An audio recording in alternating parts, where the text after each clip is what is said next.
Ayan, hello po sa ating lahat. Mapagpalang umaga. Shout out po sa Team EDC na naka-tune in dito sa aking channel.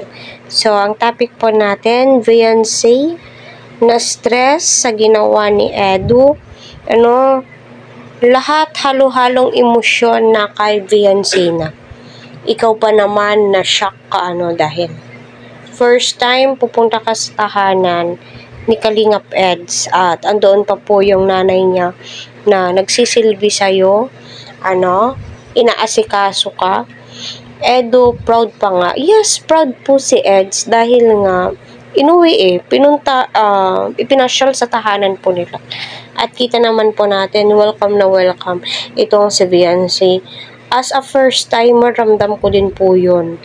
Yung uncomfortable, di ka komportable dahil nga kita mo naman first time, lahat naman po tayo dumaan sa ganyan.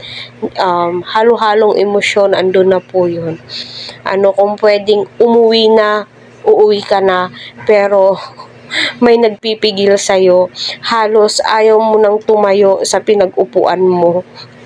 Kasi nga, parang natatakot ka, nine-nervous ka, or ano ba naman, o ano ba, Kaya patuloy po natin suportahan si Kalingap Rab, Kuya Val, at ang buong team Kalingap. Huwag po natin skip ang kanilang ads, para sa ganun po ay marami pa pong kababayan po natin ang kanilang matulungan, So, ito talaga si Eds, napakaraming surprises, napakaraming, kumbaga, ginugulat po tayo sa mga hakbang na ginagawa ni Ed. Matataranta ka, kumbaga, ma-excite ka habang pinapanood po sila. Kasi nga, ano ba naman yung ginawa ni Edu? Pabigla-bigla, sinusulpot-sulpot itong si Viancy. Ito talagang si Edu, malihim, kumbaga,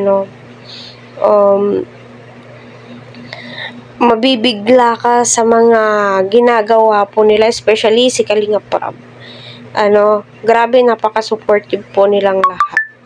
At mapapawaw ka na lamang po talaga sa ginagawa po nilang pag-aasikaso kay Viancy.